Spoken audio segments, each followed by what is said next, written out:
상계 초당 소기 샤남라 장주연 바도단데 계소지 다기 진소기 위해서는 돌아 변지라 상계 두버라쇼 상계 초당 소기 샤남라 장주연 바도단데 계소 다기 진소기 위해서는 돌아 변지라 상계 두버라쇼 상계 초당 소기 샤남라 장주연 바도단데 계소지 다기 진소기 위해서는 Tola Panjira Sangye Dubara Shu Simjan Damje Deva Devi Dembare Kyuroji Tumanda Dumalgi Gyuda Tavara Kyuroji Tumara Mebe Deva Dame Tavara Kyuroji Ire Jadan Dave Kanyam Nebara Kyuroji Padyan Save Dama Rimboji Dagi Jivura Pimidi Shura Gari Chimbo Ganyan Jasa Kusan Toki Modo Sando Sachi Puji Jushi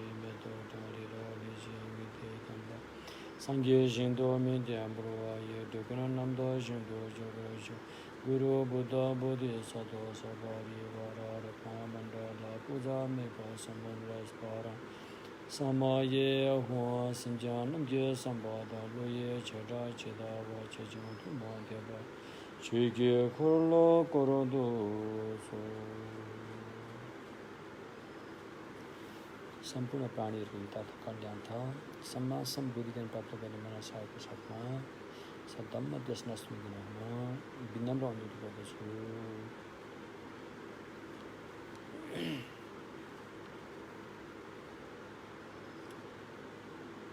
Mahayana सूत्र अलङ्कारको धम्म देशना को क्रममा अनि आज पूर्णिमाको महत्त्वपूर्ण दिन एक किसिमले हरेक पूर्णिमा चाहिँ भगवान अमिताभ बुद्धको पवित्र दिनको रूपमा मानिन्छ र अमिताभ भगवान बुद्धको महिमा को बारेमा अमिताभ सूत्र भनिएको नै त्यसमा उल्लेख गरेको पाइन्छ विशेष गरेर महायानी परम्परामा अमिताभ बुद्धको ठुलो स्थान छ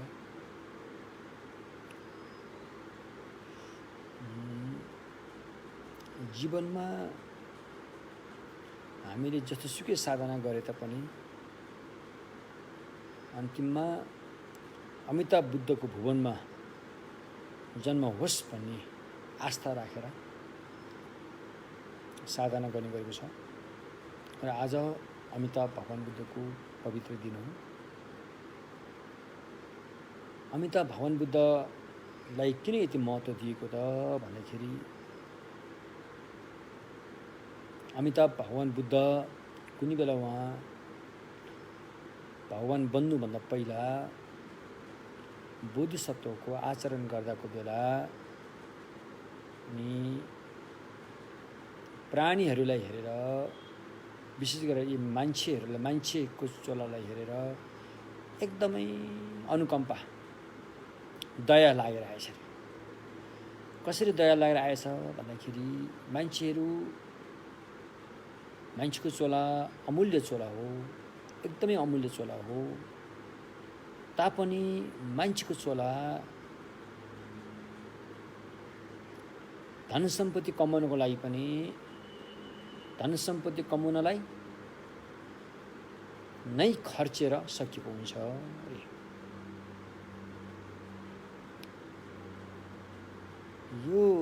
यो हालत देखेर अनि अमिताभ भगवान बुद्धले यो धन सम्पत्ति नै नभएर जीविका चलाउने अवस्था भयो भने मान्छेहरूले जन्मन साथै धम्म गर्थ्यो होलान् कति सजिलो हुन्थ्यो होला भन्ने मनमा आएछ उहाँको हैन अहिले हामी सही ढङ्गसँग आँटे अनुसार धम्म अभ्यास किन गर्न सक्दैनौँ भन्दाखेरि हामीलाई धन सम्पत्ति कमाउनु परेको छ र त्यतिसुकै धम्म गर्छु भने तापनि अधिकांश समय धन सम्पत्ति कमाउनतर्फ खर्चिरहेका हुन्छौँ यो ठुलो समस्या छ र यी कुराहरूलाई महसुस गरेर भगवान अमिताभ बुद्धले उहाँ बुद्ध बन्नुभन्दा पहिला मैले अब यस्तो ठाउँ बनाउँछु, यस्तो ठाउँको निर्माण गर्छु जहाँ जन्म लिएपछि पैसा कमाउनै नपर्ने, धन सम्पत्ति कमाउनु पनि नपर्ने, खानपिनको लागि अलग्गै रूपमा व्यवस्था गर्नै नपर्ने, ओखती उपचार गर्नै नपर्ने, यस्तो एउटा जीवन चोला र त्यहाँ रहने स्थानको म चाहिँ व्यवस्था गर्छु भनेर चाहिँ उहाँले लागि पर्नु भएछ। धेरै समय, धेरै कल्पसम्म मेहनत गरेर अनि उहाँले यस्तो एउटा ठाउँ बनाउनु भएछ जुन ठाउँको नाम सुखावती भुवन बनिन्छ। सुखावती भुवन भोट भाषामा देवचन गिसिङथम। तसर्थ यो सुखावती भुवन निर्माण भइसकेपछि अनि अमिताभ भगवान बुद्धले यस्तै एउटा प्रणिधानको शक्ति प्रस्तुत गर्नुभएछ कि जो कोही व्यक्तिले पनि मृत्यु हुँदाको बेलासम्म किन नहोस्, अन्तिम प्राण जाने बेलामा नि किन नहोस्, त्यति बेलामा पनि यदि उसले नमो अमिताभाय ओम अमि देवारी भने अमिताभ बुद्धको नाम मात्रै स्मरण गर्यो भने पनि यता सुखावती भुवनमा मेरो जन्म होस् भनेर एउटा चाहिँ आँट र एउटा चाहिँ प्रणिधान मात्रै गर्यो भने पनि उसको जन्म त्यहाँ भएरै छोड्नेछ भनेर यो प्रणिधान चाहिँ उहाँले सिद्ध गर्नुभएको अरे। कसले? भगवान अमिताभले। र यो प्रणिधान सिद्ध गरिसकेपछि अनि उहाँले चाहिँ त्यो सुखावती भुवन निर्माण गर्नुभएको र बुद्ध भुवनहरू मध्येमा पृथ्वीभन्दा बाहिर रहेको बुद्ध भुवनहरू मध्येमा सबभन्दा पृथ्वीको नजिक रहेको बुद्ध भूमि चाहिँ सुखावती भूमि हो। अरू बुद्ध भूमिहरू धेरै दूर दूर छन्, त्यहाँ पुग्नलाई धेरै मेहनत गर्नुपर्छ। तर सुखावती भुवनमा बुद्ध अमिताभको नाम लिन साथै वा सुखावती भुवनको स्मरण गर्न साथै त्यहाँ जन्म भइजान्छ अरे। त्यसरी महायान परम्परामा भगवान अमिताभ बुद्धलाई धेरै महत्त्व दिएको कारण यो हो। भले हामीले ठुला ठुला तान्त्रिक साधना गरे तापनि, ठुला ठुला चाहिँ अभ्यास गरे तापनि हाम्रो मलम प्रणिधान के हुन्छ त? सुखावती भुवनमा जन्म हो। श्री भद्रचर्य संस्यो मलमको अन्त्यमा पनि यही भनेको छ, होपाम्यपे नेरप थोपर स्यो भनेर भद्रचर्यको अन्तिममा चाहिँ सुखावती अमिताभ भगवान बुद्धको भुवनमा बास पाउन सकोस् भनेर बताएको छ। अनि त्यहाँ चाहिँ अहिले सुखावती भुवनमा अहिले हाम्रो मान्छेको चोला जस्तो होइन अरे। यो मान्छेको चोलामा चाहिँ के छ भन्दाखेरि आमालाई बेसरी दुःख दिएर जन्म लिनुपर्ने हुन्छ। 9 महिनासम्म आमालाई दुःख दिएर, आमाको पेटमा लात्तीले हानेर बास बसेर अनि आमालाई धेरै पीडा दिएर जन्मेको हुन्छौँ हामीहरू। तर सुखावती भुवनमा आमाहरूले त्यो पीडा भोग्नु पर्दैन, त्यो पीडा भोग्नु पर्दैन होइन। त्यहाँ एउटा मलम पनि लेखिएको छ सुखावती भुवनमा। कतिपय व्यक्तिहरू यहाँ मलाई प्रश्न पनि आएको छ धमाङभित्र यो अमिताभ सूत्रमा चाहिँ स्त्रीको चोला भएर जन्मने छैन भनेर लेखेको छ। अब यसमा कतिपय मेरा धम्म मित्रहरू, महिलाहरू, दिदी बहिनीहरूको मलाई प्रश्न आएको छ, यो के भनेको यो भनेर प्रश्न आएको छ।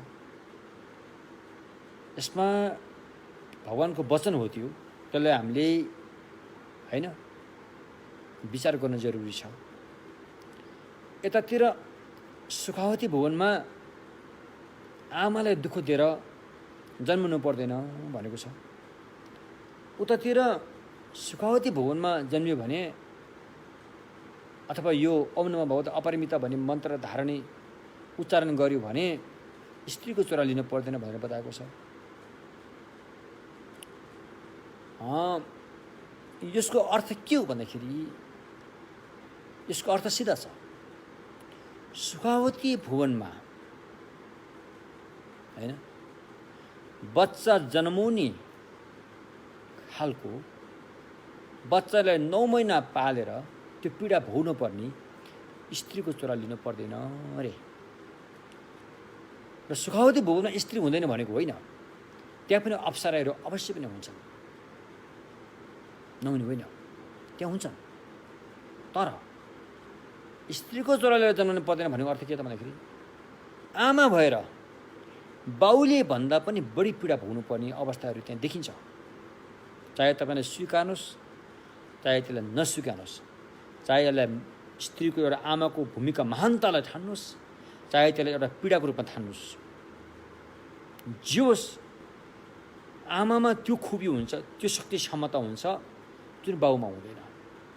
त्यो भनेको आमाले 10, 9, 10 महिनासम्म बच्चालाई पेटमा पाल्न सक्छ, त्यो उहाँको महानता। हामीले जेसुकै प्रशंसा गरे तापनि अपुरै हुन्छ, त्यो शब्द कमै हुन्छ प्रशंसा गरेको हिसाबले। तर पीडा त आमाको छ नि त, पीडा त उनीलाई थाहा हुन्छ जसले यो भइरहेछ हैन। हामी बाहिर बसेर कति राम्रो बच्चा जन्मायो जेसुकै प्रशंसा गरे तापनि बिचरा आमालाई त अब हाँसी हाँसी बच्चा जन्मेको देख्दा त गाह्रो छ, कति पीडा हुन्छ। भनिन्छ कि यहाँको जोइन्टको हाड बाहेक सबै शरीरको हाडको जोर्नीहरू चाहिँ बच्चा जन्माउँदाखेरि खुस्किएको हुन्छ अरे, खुस्किन्छ अरे। त्यस्तो एउटा चाहिँ प्राणलाई बाजी राखेर बच्चालाई चाहिँ जन्म दिन्छन् आमाहरूले। यो दुःख चाहिँ सुखावती भुवनमा भोग्नु पर्दैन रे हैन। सुखावती भुवनमा चाहिँ अनि पेटमा बच्चा पालिरहने दुःख पीडा चाहिँ त्यहाँ पुगेपछि त्यस्तो महिलाको जन्म लिनु पर्दैन अरे। त्यहाँ महिलाको जन्म हुँदैन भनेको होइन, महिलाको जन्म हुन्छ, बच्चाबाट आउने पीडा शास्ति चाहिँ उहाँले भोग्नु पर्दैन अरे, त्यो भन्नु खोजेको हो। त्यस कारण कतिपय मेरा धर्ममित्र हुनुभएका दिदीबहिनीहरूले अलि अप्ठ्यारो मानेर होइन हाम्रो महिलाको चोलालाई त अलि अप्ठ्यारो पारेर भनेको छ नि, धमङभित्र त्यो आयो भन्ने कुराहरू छ। वास्तवमा कुरो त्यो हो, किनभनेदेखि भगवानको सम्यक मार्गमा जति पुरुषले प्राप्त गर्छ महिलाले पनि त्यति नै प्राप्त गर्ने हो, जति महिलाले प्राप्त गर्छन् पुरुषले पनि त्यति नै प्राप्त गर्ने हो। यसमा कुनै पनि तलमाथि पर्दैन। होला अब केही उसमा चाहिँ अब श्रावक ज्ञानबाट चाहिँ महिलाको चोलाबाट समाज सम्बुद्ध हुन अप्ठ्यारो होला भने के बताएको होला। तर महायानमा आएपछि वज्रयानमा आएपछि महिलाबाट एकदमै बुद्धता प्राप्त गर्न एकदमै स्पष्ट त्यहाँ छ। त्यसको राम्रो उदाहरण चाहिँ आर्य तारा हुन्, अनि महिलाकै चोलाबाट चाहिँ बुद्धता प्राप्त गरेकी हुन् भनिन्छ क्यारे हैन। त्यसो भएकोले महिलाको चोला अझै वज्रयानमा पुगेपछि त केटाको चोला भन्दा केटीको चोला कमजोर हो नि, दोस्रो दर्जाको हो नि भनेर मात्रै के सोच भन्नु पनि पर्दैन। मनमा के सोच्यो कि त्यो तल गयो, त्यो अधोगति भयो, यस्तो कुराहरू छन् त्यहाँ। त्यो सोच्नै हुँदैन, त्यो सोच्यो कि त्यो सक्यो, त्यसको सारा अभ्यास चकनाचुर भयो। यो कुरा स्पष्ट छ, वज्रयानको मूलपाती भन्नेमा स्पष्टै छ हैन। शेरप रङसिम भूमेला उमेपर जेप चुप्सीपा अरे 14वटा मूलपाती मध्ये पतन हुने 14वटा जुन नियमको उल्लङ्घन गर्यो भने त्यो व्यक्ति पतन हुन्छ वज्रयानमा। वज्रयानको अभिषेक पाएर रहेको व्यक्तिले पुरुषको चोला अलि माथिल्लो दर्जा, महिलाको चोला अलि तल्लो दर्जा भनेर ठान्यो कि भन्नु पनि पर्दैन, मनले ठान्यो कि त्यो गयो, त्यो अधोगति गयो, तल गयो त्यो। त्यस्तो छ। त्यसकारण भगवानले महिलाको लागि यति उत्थान गर्ने ऐतिहासिक व्यक्ति चाहिँ शाक्यमुनि हुनुहुन्छ। त्यति बेला शाक्यमुनि भगवानको पालामा महिलाहरूलाई मान्छेको रूपमा पनि हेरिँदैन थियो, सायद त्यस्तो खालको विकृति थियो त्यति बेला हैन। अहिले पनि त्यो पुस्तकहरूमा लेखेको देखिन्छ। त्यस्तो एउटा महिलाहरूको लागि दहनीय अवस्था, मान्छेको चोरै होइन जस्तो भनेको अवस्था, यस्तो परिस्थिति थियो जुन बेला। त्यो भगवानले ठुलो क्रान्ति ल्याउनु भयो, ठुलो क्रान्ति ल्याउनु भयो। त्यसकारण जुन पुरुषले पाउने दर्जा बराबर अझै कहिलेकाहीँ त पुरुषभन्दा पनि अलिकति हृदयको कोमलताको हिसाबले महिलाको स्थानलाई झन् उच्च दिएको जस्तो हामी देख्छौँ। त्यसकारण अनि अमिताभ भगवान बुद्धको भुवनमा जन्मेका महिलाहरूले त्यो फोकट अब यो भाषा अहिले खरो होला, म क्षमा प्रार्थी छु होइन। बाउले चाहिँ त्यो दुःख नभोग्ने, आमाले चाहिँ फोकटमा त्यो 9 महिनासम्म बच्चा पाल्नुपर्ने दुःख त्यो भोगिरहने चरा लिनु पर्दैन अरे। सिधै बच्चा नजन्माइकन पनि त्यहाँ महिला भएर पनि जन्म सकिन्छ, त्यसमा केही पनि फरक पर्दैन अरे। यस्तो कुराहरू हो। तसर्थ आज पूर्णिमाको दिनमा अनि अमिताभ भगवान बुद्धको महत्त्वपूर्ण दिन अनि सुखावती भुवनको कुराहरू आयो होइन। मृत्यु हुँदाखेरि मनमा मात्रै सुखावती भुवन भगवान अमिताभ बुद्धको चाहिँ स्मरण गर्न साथै पनि त्यहाँ जन्म भइहाल्छ। सुखावती भनेको त्यो मुक्ति होइन, फेरि मोक्ष पाउने भनेको होइन है। फेरि यो कुरा फेरि हामीले बिर्सनु हुँदैन। सम्यक भगवान बुद्धको ज्ञानमा मोक्ष निर्वाण भनेको कुनै स्थान होइन, ठाउँ होइन, ठाउँमा पुग्नु होइन। सुखावती भूमि एउटा ठाउँ हो, त्यो एउटा पवित्र भूमि हो त्यो होइन। अमिताभ बुद्धले निर्माण गर्नुभएको उहाँको सत्कर्मले बनाएको भूमि हो त्यो। जस्तो अहिले त्यस्ता भूमि यहाँ पनि छन्, यही पृथ्वीमा पनि छन्। भगवान बुद्धहरूको सत्कर्मले बनाएको भूमि यहाँ पनि छन्। जस्तो कि बुद्ध गया जहाँ भगवान बुद्ध त्यो वज्र आसनमा बसेर बुद्ध हुन्छन्, हजारौँ बुद्धहरू त्यहीँ आएर बुद्ध हुने हो। त्यो बुद्ध गयालाई वज्र आसन भनिन्छ। त्यो वज्र आसन पनि त्यो चाहिँ बुद्धको चाहिँ सत्कर्मबाट बनेको पवित्र भूमिहरू हुन्, भूमिमा पर्छ यो होइन। तसर्थ सुखावती भुवन पनि यस्तै गरेर अमिताभ भगवान बुद्धले बनाएको विशेष किसिमको एउटा ठाउँ हो त्यो। त्यहाँ पुगेमा मोक्ष मुक्ति पाए भन्ने कुरो होइन, र त्यहाँ पुगेर फाइदा छ। किन भन्दाखेरि शारीरिक पीडा त्यहाँ भोग्नु पर्दैन। जन्मन साथै अब यो कसरी हुर्काउँ भनेर अब पालन पोषण गर्नु जरुरी रहेन। अलि हुर्क्यो अब जीवन कसरी चलाउँ भनेर पैसा कमाउन, धन सम्पत्ति कमाउन जरुरी रहेन भनेपछि ती सारा समयहरू त तपाईँको हातमा आयो नि त। अब त्यो समयलाई तपाईँले धम्म अभ्यासमा खर्चिन सक्नुभयो नि त।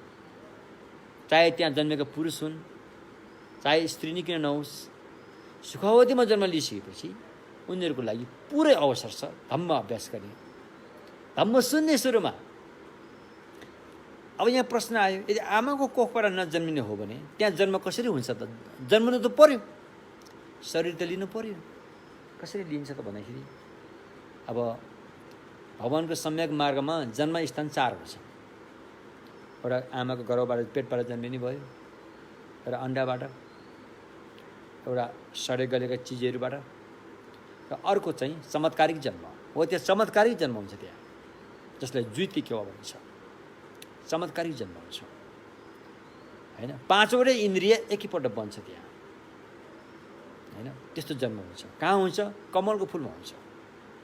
कमलको फुलमा शरीर एकदमै हल्का हुन्छ।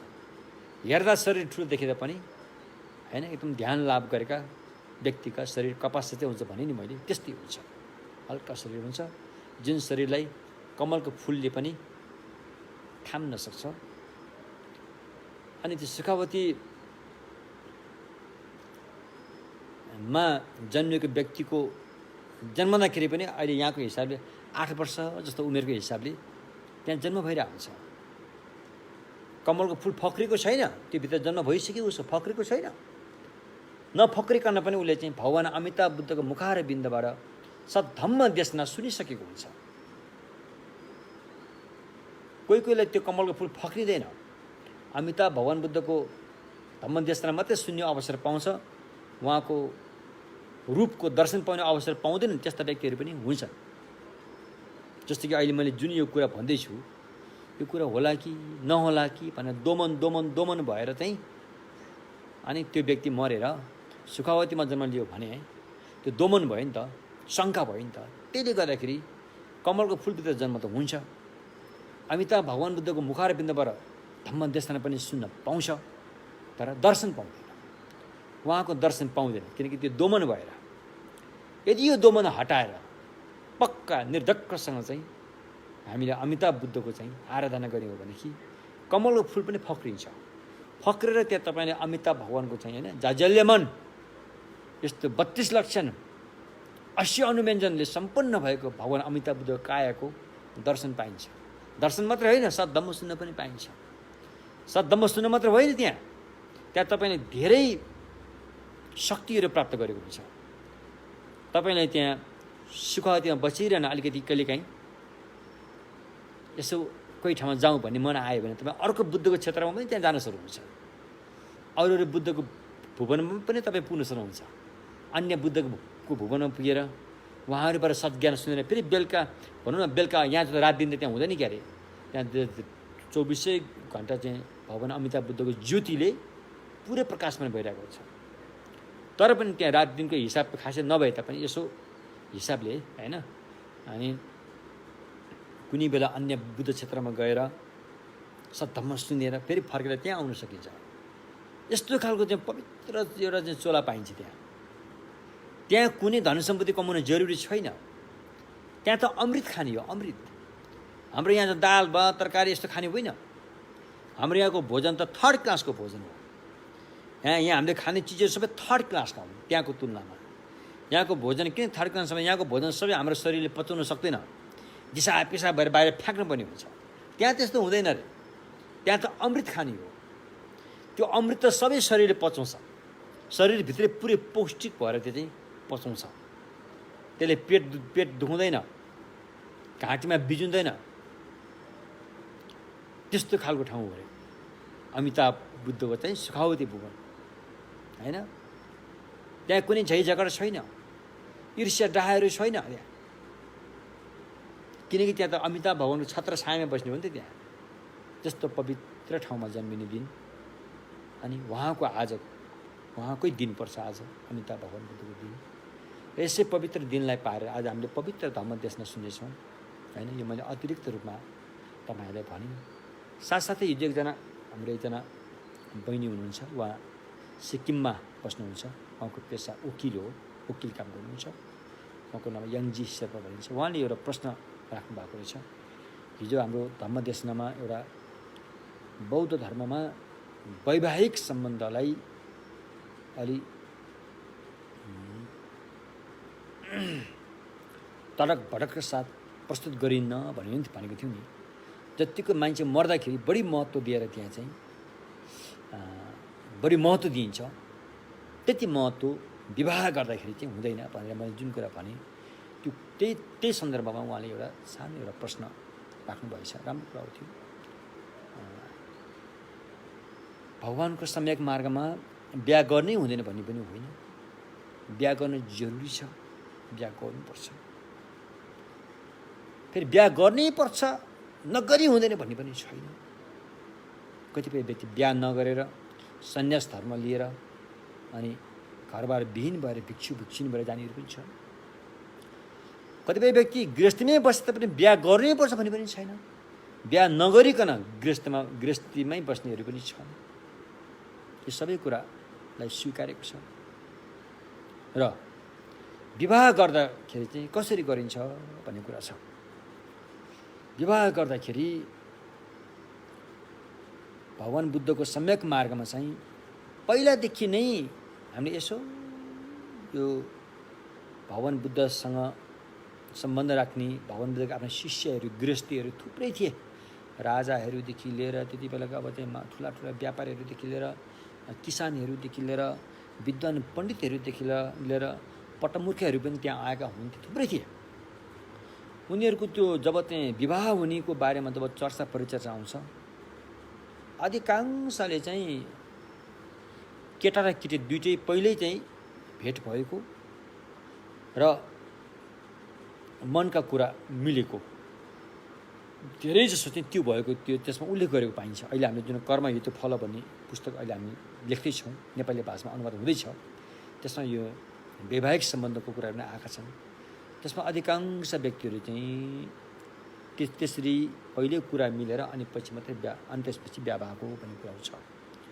फेरि कतिपय कुराहरू चाहिँ जस्तो कि दुईटा देशमा एक आपसमा युद्ध भयो, लडाइँ भयो, युद्ध सङ्ग्राममा धेरै व्यक्तिले चाहिँ ज्यान गुमाउनु पर्यो, त्यो परिस्थिति फेरि नदोहोरियोस् भनेर अनि उतापट्टिको रानीको पेटमा पनि बच्चा भयो, यतापट्टिको रानीको पेटमा पनि बच्चा भयो र ती ज्योतिषीलाई हेराएर अनि ज्योतिषीले तिम्रो रानीको कोखमा चाहिँ छोरी रहेछ भन्छन्, तिम्रो रानीको कोखमा छोरा रहेछ भने यस्तो कुरा आयो भने अब पेटभित्रैबाटै बिहा गरिदिने चलन पनि रहेछ।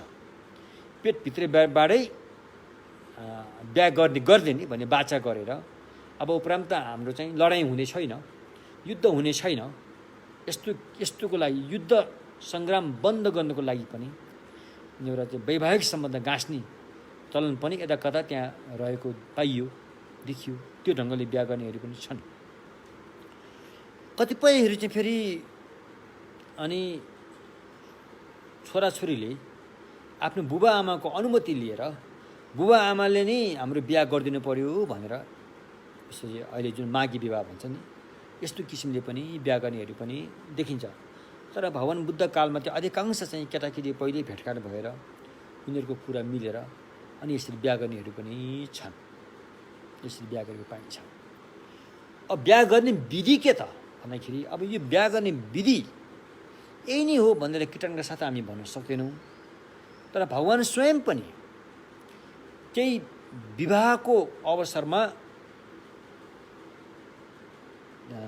त्यहाँ उहाँलाई बोलाइएको घटनाहरू छन्, नभएको होइन, बोलाइएको घटनाहरू छन्। जस्तो कि भगवानको आफ्नै भाइ, भगवानको आमा दुईजना हुनुहुन्थ्यो।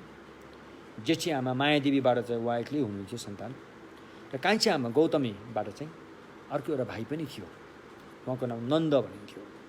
नन्दको विवाहमा स्वयं भगवानलाई पनि त्यहाँ नन्द भाइको विवाहमा स्वयं भगवान पनि त्यसमा त्यहाँ आउनुभएको भन्ने कुराहरू यता कता उल्लेख गरेको हामीले पाउँछौँ। र विवाह मण्डलबाट नै अनि भाइलाई भगवानले उठाएर लिएर गएर अनि भिक्षु बनाएको भन्ने कुराहरू छन्। यो धेरै मार्मिक कुराहरू छ, यसमा मार्मिक कुरा छ। र कवि अश्वघोष नाम गरेको कविले सौन्दर्यनन्द भन्ने एउटा किताब लेख्नु भएको छ, यो उपन्यास जति हो। त्यसमा उहाँले मजासँग यो मार्मिक कुराहरूलाई उहाँले उल्लेख गर्नुभएको छ। यो अहिले संस्कृत भाषामा पनि छ होइन। यो चाहिँ भगवान बुद्धका भाइ नन्द र नन्दको चाहिँ अब बेहुली भनौँ न, उनीहरू प्रेम भइसकेको थियो पहिलेदेखि।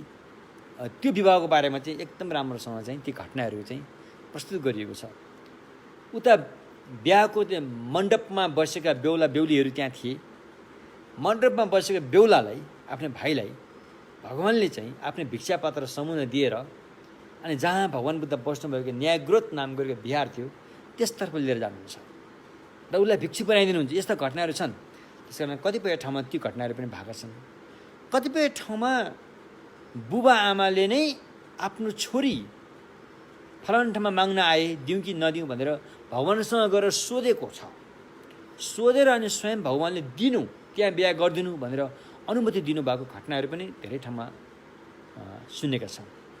त्यसमध्ये हाम्रो हिमाली बुद्धिस्ट परम्परामा अहिले पनि हामीले ठुइसोल भन्ने गर्छन्। ठुइसोल होइन, ठुइसोल भनेको चाहिँ भगवानलाई स्नान गराउने, भगवानलाई नुहाइदिने भन्ने एउटा पूजा विधि छ।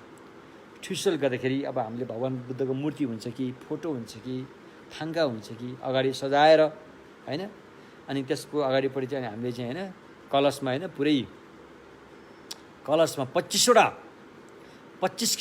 किसिमको ओखतीहरू मिलाएको पवित्र सुगन्ध जल तयार पारेर त्यो जललाई मन्त्र उच्चारणद्वारा न्यास गरेर होइन, अनि त्यसपछि अनि अब हाम्रो अब हिमाली भेगको परम्परा अनुसार सिधै मूर्तिलाई नै धोइदिने चलन चाहिँ छैन, नुहाइदिने चलन छैन। किनभने मूर्ति नुहायो भने भित्रका सबै सामानहरू त्यहाँ बिग्रिन सक्छ।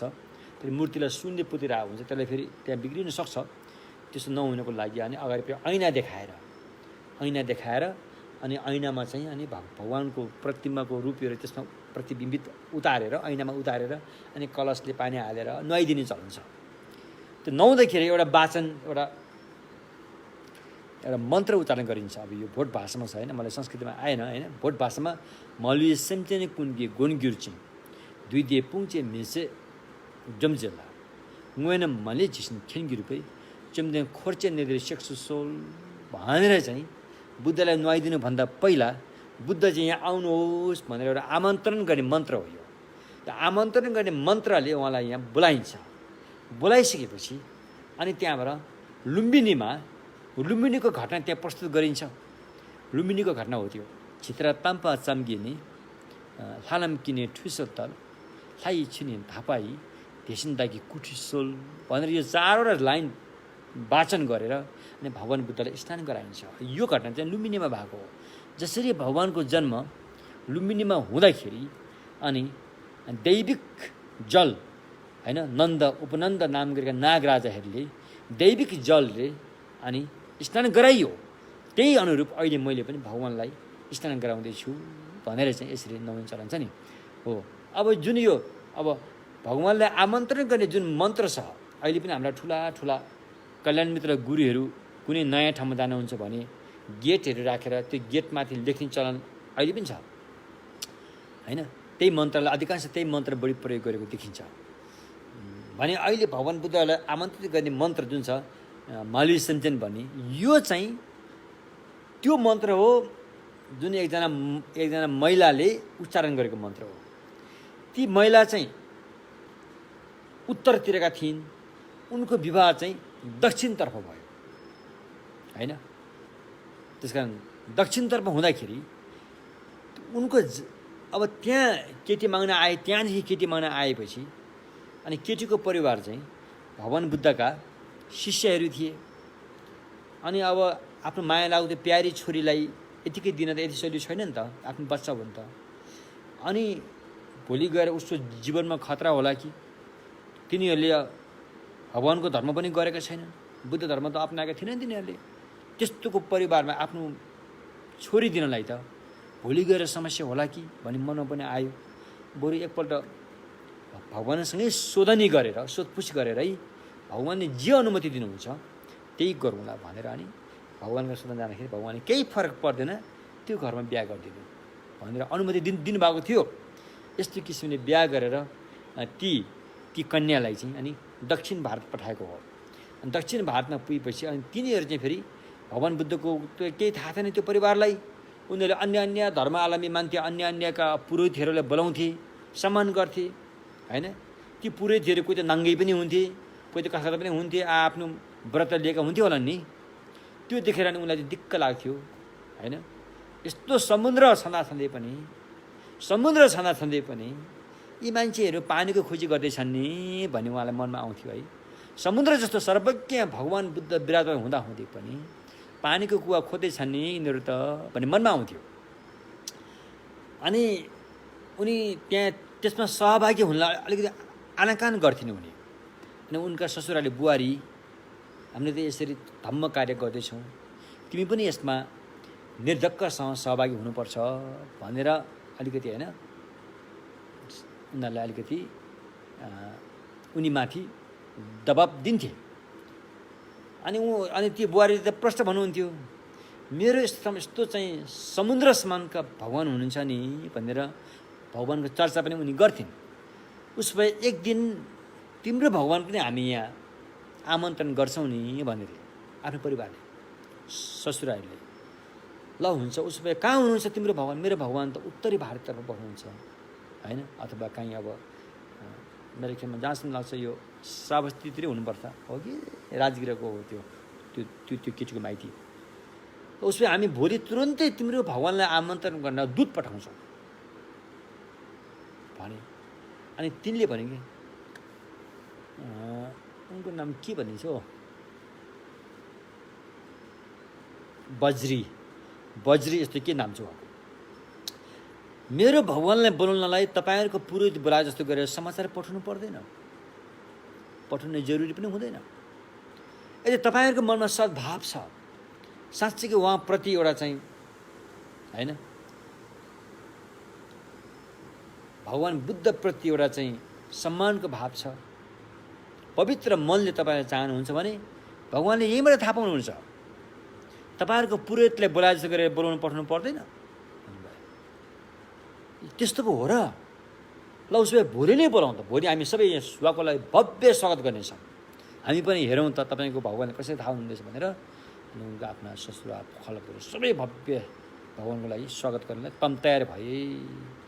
अनि ती नानीले घरको धुरीमा माथि गएर छतमा गएर अनि धुपोरोमा सुगन्ध धुप राखेर धुप बालेर, अनि अहिले जुन हामीले भगवानलाई बोलाउने मन्त्र छ नि, हो त्यो मौली सिन्जे कुन्गी कुन्गिरुची भनेर यसरी होइन सबै प्राणीहरूका होइन महान हुनुभएका नाथ हुनुभएका अनाथका नाथ हुनुभएका होइन सबै मारहरूलाई दुष्य मारहरूलाई होइन हटाइसक्नुभएका, सबै विषयवस्तुको यथार्थ जानकारी पाइसक्नुभएका उहाँ भगवानको यहाँ सवारी होस्। भगवान मात्रै होइन, भगवानका परिषदसहित यहाँ सवारी होस् भनेर उनले त्यो धुपौरामा धुप यसरी हल्लाएपछि भगवान त सर्लकै त्यहाँ आइपुग्नु भयो भनिन्छ क्या। आफ्नो रीति प्रत्याहारी प्रदर्शन गरेर आफू मात्रै होइन, आफ्नो शिष्य सारीपुत्र मौदगल्याना उनीहरू मात्रै होइन, अगाडि अगाडि ब्रह्म देवता इन्द्र देवताले चाहिँ चमर हम्केर होइन भगवानको सवारी हुन्छ। हो यस्तो कुरा छ। त्यसकारण अब यो के अरे अहिले जुन विवाह गर्ने तरिकाबाट यो कुरा निस्क्यो नि त। अनि यसरी पनि भगवान बुद्ध स्वयंले अनुमति दिएर पनि बिहा गरिदिएको छ। यस्तो घटनाहरू पनि छन्। त्यसो भएकोले अब विवाह गर्ने विधि के त, कुन विधि अपनाएर विवाह गरिन्छ भन्दाखेरि खासै भगवान बुद्धले यो तरिकाले विवाह गर भन्नाले त्यति ठुलो विधि बताएको त्यति देखिन्न। तर भगवान बुद्धले केमा जोड दिनु भएको थियो? केटाकेटी मन मिल्नुपर्छ, यसमा जोड दिनु भएको छ। केटाकेटी मन मिल्नु त्यो सबभन्दा ठुलो विधि सायद त्यही हो भनेर सायद उहाँले लम्बी चौडी विधि नबताएको हुनसक्छ। मेन विधि त जतिसुकै विधि प्रयोग गरे पनि केटाकेटीको मन मिलेन भने त त्यहाँ कुरो त्यो विधिले काम गरेन। मूल विधि त केटाकेटीको मन मिल्न पर्यो होइन, उनीहरूको मन मिलेको हुनु पर्यो। अनि बाँकी विधि त थोरै थोरै विधि त त्यति हो। त्यस कारण भगवान बुद्धले एउटा मङ्गलसूत्र बताउनु भएको छ। यो मङ्गलसूत्र पाठ गरेपछि भइहाल्छ भनेको छ। तर अहिले आएर अहिलेका हाम्रा बौद्ध धर्म आलम्बीहरूले विवाह कसरी गर्छन् भन्दाखेरि भिन्न भिन्न तरिकाहरू छन्। थाइल्यान्डतिर आफ्नै ढङ्गले गर्छन्, बर्मातिर आफ्नै ढङ्गले गर्छन्, श्रीलङ्कातिर आफ्नै ढङ्गले गर्छन्, जापान चाइनातिर भयो आफ्नै ढङ्गले गर्छन्। तर इन्डिया र नेपालका बुद्धिस्टहरूले चाहिँ विशेष गरेर हाम्रो हिमाली भेगका बुद्धिस्टहरूले चाहिँ कसरी विवाह गर्छन् भन्दाखेरि चाहिँ अहिलेको तरिका है त। अहिलेको तरिका चाहिँ विवाह गर्नुभन्दा पहिला अनि यसो ज्योतिष हेराउनेहरूले हेराउँछन्। अब त्यो हेराउनै पर्छ भन्ने जरुरी छैन। रोकथाम मिल्छ कि मिल्दैन भने हेर्नेहरू पनि छन्। तर म यहाँबाट भन्न चाहन्छु, यदि तपाईँको त्यहाँ माघी विवाह हो भने चाहिँ त्यसरी लोकम हेरे पनि अब त्यति अप्ठ्यारो नपर्ला। तर प्रेम विवाह हो भने त प्रेम त भइसक्यो। अब कुनै पनि हालतमा ऊ दुईजना बिहा भएरै छोड्छ। लोकम हेरेर के फाइदा? बरु नहेरेकै राम्रो। लो र खाम हेरेर त्यहाँ मिलेन भने पनि उनीहरू छोड्नेवाला त छैन। बिहा त भएरै छोड्छ भने लोकम हेरेर फेरि त्यो के निस्केला, किन मनमा अप्ठ्यारो पाइरहने होइन। त्यस कारण लोकम हेरेको भन्दा त नहेरिकन प्रेम विवाह हो भने विवाह गरेको ठिक छ। होइन हामी प्रेम विवाह भयो भने हामी लोकम हेर्छौँ, यदि लो र खाम मिलेको छैन भने हामी बिहा गर्दैनौँ भन्ने टुङ्गोमा पुगेको छ भने त हेरे पनि केही फरक नपर्ला होइन। तर बिहा चाहिँ गरेर छोड्ने, अब लो र खाम हेरेर त्यहाँ के फाइदा? नहेरे पनि भयो। हो यस्तो तरिकाहरू छन्। यसरी हेरफेर गरेर सबै अब कतिपय ठाउँमा हेरफेर गरेर लो र खाम मिलेन भने त्यहाँ मिलाउने उपायहरू पनि हुन्छन्। फेरि कुनै चाहिँ अब मिलाउनै गाह्रो छ भन्ने कुरो पनि देखिन्छ फेरि होइन। त्यो धुनसुरीहरू पऱ्यो यस्तो यस्तो परेको छ भने चाहिँ होइन त्यो चाहिँ अलिकति मिलाउनु पनि गाह्रो हुने जस्तो पनि छ। त अलिअलि नमिलेको छ भने त्यसलाई मिलाउन पनि सकिन्छ, समाधान पनि छ फेरि, त्यस्तो कुराहरू पनि छ। अनि यो सबै गरिसकेपछि अनि एउटा महत्त्वपूर्ण दिन पारिन्छ। बेहुलाको र बेहुलीको विवाह गर्ने सायद जुराउने भन्छ नि, हो त्यो महत्त्वपूर्ण दिन पारिन्छ। महत्त्वपूर्ण दिन पारिसकेपछि अब अहिलेको हाम्रो हिमाली भेगका विवाह गर्दाखेरि दुईवटा कुरा चाहिँ त्यहाँ थपिन्छ। मङ्गलसूत्र त छँदैछ, त्यसमाथि दुईवटा कुरा थपिन्छ। त्यो दुईवटा कुरा चाहिँ एउटा लाप्साङ र चाहिँ याङकुक भन्ने हुन्छ, त्यो पूजा गरिन्छ। लाप्साङको पूजा गरेर आफ्नो कुलदेवता के मानेको छ, यस्ता सिमे भूमि सबैलाई चाहिँ सन्तुष्ट पार्ने काम गरिन्छ। हाम्रो बिहा हुँदैछ, यो विवाहमा तिमीहरूले चाहिँ हामीले अवगाल नगर, हानि नपुर्याऊ, तिमीहरूले पनि यो हाम्रो यो गरेको जुन शुभ विवाह छ यसमा तिमीहरूले पनि हामीलाई चाहिँ मद्दत दिनुपर्छ भनेर चाहिँ एउटा त्यो लाप्साङ पूजा भनिन्छ। यो अहिले थपेर गर्ने चलन छ। अर्को एउटा चाहिँ याङकु पूजा। याङकु भनेको चाहिँ अब छोरीबेटी भनेको त घरको चाहिँ एउटा चाहिँ मङ्गल हो होइन, मङ्गल हो। छोरीबेटी गएपछि त मङ्गल पनि जान्छ भने डर हुन्छ, त्यहाँ फेरि घरको चाहिँ सह जान्छ भने डर हुन्छ। त्यो सह जान नदिएर सहलाई त्यही ठाउँमै कायम राख्न, माइती घरमै कायम, छोरीको सह चाहिँ माइतीमै राख्नको लागि अनि याङकु पूजा भन्ने गरिन्छ। त्यो एउटा पूजा छ होइन, सह ल्याउने पूजा हो, त्यो एउटा गरिन्छ। त्यो गरिसकेपछि अनि त्यसपछि अनि मङ्गलसूत्र पाठ गरिन्छ। मङ्गलसूत्र पनि पाठ गरिसकेपछि अब मङ्गलसूत्रको लागि त्यहाँ आवश्यक पर्ने सारा कुराहरू सामान त्यहाँ जुटाउनुपर्छ होइन। अष्टमङ्गल के अरे सप्तरत्न, अष्टमङ्गल द्रव्यका चिजहरू त्यहाँ सबै जुटाएको हुन्छ। अनि भगवानको विशेष किसिमको प्रतिमा होस् कि थाङ्गा होस् कि फोटो होस् कि त्यो पनि त्यहाँ राखेर त्यसको अगाडि अनि मङ्गल द्रव्यहरू त्यहाँ तयार पारेर त्यहाँ राखिएको हुन्छ। त्यसपछि अनि पुरोहित गुरु को हुनुहुन्छ, अब त्यो गृहस्थ पनि हुनसक्छ, भिक्षु पनि हुनसक्छ, त्यसमा केही फरक पर्दैन, उसले त्यो विधि जानेको हुनुपर्छ। अनि पुरोहित गुरु अथवा गुरुआमा को हुनुहुन्छ उहाँबाट अनि मङ्गलसूत्रको पाठ गराइन्छ। याङको पूजाहरू पहिले भइसक्यो थियो होइन। मङ्गलसूत्रको पाठ गराइसकेपछि मेरो ख्यालमा मङ्गलसूत्र पाठ गर्नुभन्दा पहिला बेहुला बेहुलीलाई अगाडि राखिन्छ। बेहुला बेहुलीलाई अगाडि आसनमा राखिसकेपछि अनि यो शुभ विवाहको लागि आइपर्ने विघ्न बाधा, अब यो काम कहाँ गरिन्छ त? यो काम अधिकांशले एउटा विवाह मण्डप भनेर अलग्गै बनाएर गर्नेहरू पनि छन्, तर त्यस्तो पर्याप्त ठाउँ पाइएन भने अनि आफ्नै छोकाङ भने जहाँ चाहिँ भगवान बुद्धको एउटा विशेष किसिमको चाहिँ पूजा कोठा हुन्छ हो, त्यहीभित्र लगेर गर्नेहरू पनि छन्। अब त्यो ठाउँको हिसाबले हो है। अनि हिजो हाम्रो यहाँ याङजी बहिनीले सोध्नु भएको प्रश्न चाहिँ, अनि कतिपय व्यक्तिहरूले छोकाङभित्रै गएर विवाह गर्छन्, बेहुला बेहुला त्यहीँ राखेर सारा सकुन चरौनीहरू त्यहीँ गर्छन्। अनि अब सकुनभित्र अब अलिकति मादक पदार्थहरू पनि त्यहाँ प्रयोग गरिरहेको देखिन्छ, यता कता देखिन्छ। कसैले त गर्दैन पनि होला, कसैले चाहिँ अब जाँड रक्सीहरू त्यहाँ अब जस्तो हाम्रो यता पोङ राख्ने, हाम्रो तामाङ समुदायमा पोङ भनेर राखिन्छ। पोङमा त अधिकांश जाँड रक्सी राख्छ। अब अहिले त कतिले जुस राख्ने चलन पनि छ होइन। यसरी त्यो चाहिँ भगवान बुद्धकै पूजा कोठामा गएर यस्तो मादक पदार्थ सेवन गर्नु त्यो चाहिँ उचित चाहिँ होइन कि भन्ने उहाँको मनमा आएको कुरा। उचित त त्यति होइन होला।